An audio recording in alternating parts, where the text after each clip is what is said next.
Assalamualaikum warahmatullahi wabarakatuh. Alhamdulillah. Wassalatu wassalamu ala rasulillah wa ala alihi wa ashabihi wa man wala ma ba'du.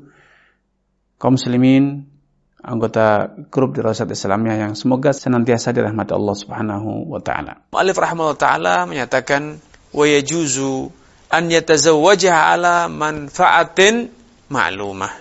Dan secara tinjauan, secara kajian fikih, boleh. Sekali lagi yajuzu itu artinya boleh Anda menikahi seorang wanita dengan mas kawin berupa jasa. Ya, manfaatin maklumah. Baik jasa, manfaat badan kita yang dikenal dengan nama jasa ataupun manfaat barang, hak guna barang. Misalnya, ketika Anda menikahi seorang wanita, Anda katakan kepadanya, saya nikahi wanita itu dengan mas kawin berupa hak guna rumah, hak guna bangunan selama sekian tahun misalnya. Sehingga wanita yang Anda nikahi atau istri Anda memiliki hak guna atas bangunan yang Anda miliki dalam hitungan sekian tahun. Dia bisa menyewakannya atau dia bisa memanfaatkannya untuk kepentingan dirinya ataupun keluarganya. Atau Anda juga boleh menikahi wanita dengan mas kawin berupa jasa yang engkau lakukan untuk wanita tersebut atau keluarganya. Sebagaimana yang dikisahkan ketika Nabi Musa alaihissalam menikahi istrinya. Kala itu seperti yang dikisahkan dalam Al-Quran bahwa Nabi Musa dalam kondisi melarikan diri dari kejaran Fir'aun dan kroni-kroninya yang ingin membunuh Nabi Musa. Sudah bisa dibayangkan bahwa kala itu Nabi Musa dalam kondisi tidak memiliki harta. Maka konon lelaki yang dikisahkan dalam Al-Quran itu konon namanya Syu'aib, walaupun secara tinjauan dalil, secara tinjauan riwayat tidak ada dalil yang valid yang menyatakan bahwa lelaki tersebut adalah Nabi Syu'aib.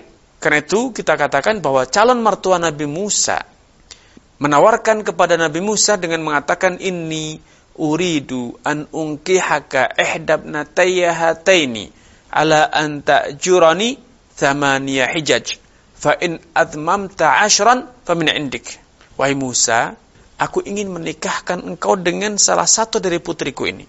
Dengan mas kawin, ta'jurani thamaniya hijaj. Engkau bekerja di tempatku dengan mengembala kambing. Bekerja mengembalakan kambing-kambingku selama 8 tahun.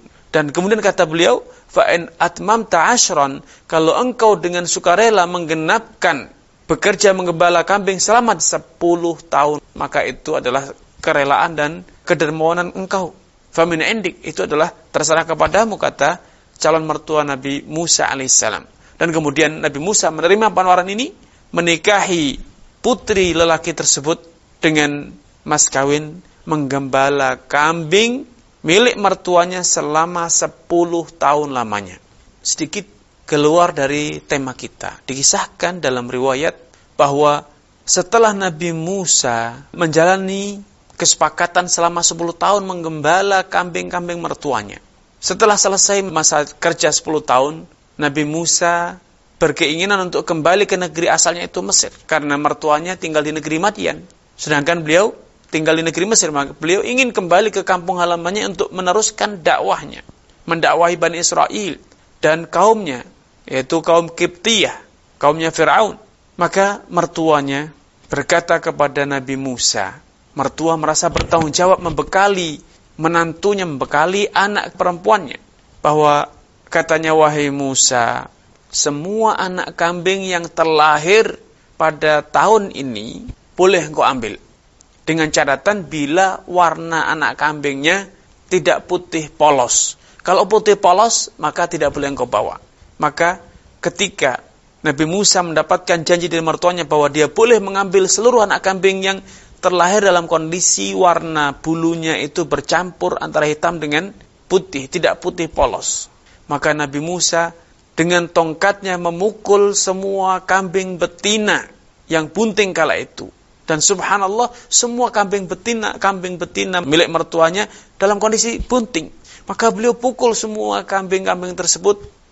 Atas mukjizatnya, Allah Subhanahu wa taala kemudian menjadikan semua kambing betina milik mertuanya melahirkan anak kambing yang warnanya bercampur antara putih dan hitam. Sehingga semua anaknya akan dibawa oleh Nabi Musa kecuali 1 ekor saja, yang ternyata 1 ekor itu lahir dalam kondisi warna kulitnya, warna bulunya putih bersih. Baik, kita kembali kepada tema pembicaraan kita. Dalam kasus ini, Nabi Musa menikahi istrinya dengan mas kawin berupa jasa menggembala kambing. Sebagaimana pada hadis sebelumnya, yang dikenal dengan hadis Al-Wahibah Nafsah Halin Nabi SAW, kisah wanita yang menawarkan dirinya untuk dinikahi oleh Nabi. Dalam kasus tersebut, Nabi membenarkan, bahkan mengajarkan kepada lelaki tersebut untuk menikahi istrinya dengan mas kawin berupa jasa mengajarkan beberapa surat Al-Quran. Kenapa? Karena walaupun jasa itu bersifat abstrak, hak guna barang itu juga bersifat abstrak, tetapi semua itu memiliki nilai yang bisa dinominalkan baik dengan dijual ataupun dengan disepakati nominalnya, atau bahkan telah diketahui secara tradisi atau secara urfan, ya, secara tradisi berapa nilai jasa yang diberikan atau hak guna barang tersebut.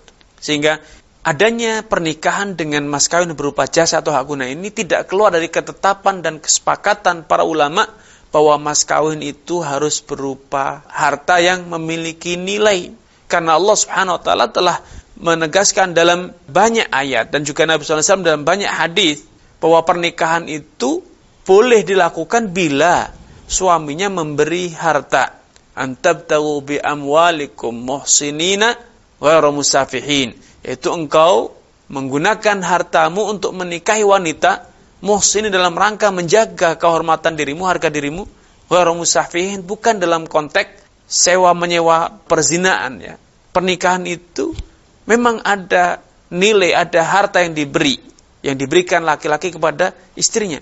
Tetapi pemberian harta ini bukan dalam konteks jual beli jasa hubungan badan, tetapi harta itu adalah sebuah ekspresi akan kesetiaan.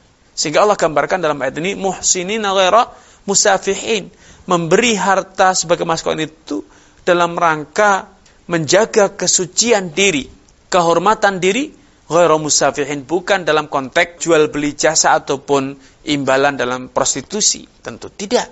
Sehingga berdasarkan ayat ini dan juga yang lainnya, para ulama bersepakat bahwa mas kawin itu harus berupa harta atau sesuatu yang dapat dinilai dengan harta. Selama dalam penjelasan mu'allif dikatakan ma'lumah, jasa tersebut atau hak guna tersebut ma'lumah, dapat dideskripsikan dengan jelas sehingga tidak menimbulkan persengketaan di kemudian hari. Ini yang bisa kami sampaikan pada kesempatan yang berbahagia ini. Kurang dan lebihnya mohon maaf. Billahi taufiq wal hidayah. Sampai jumpa di lain kesempatan. Wassalamualaikum warahmatullahi wabarakatuh.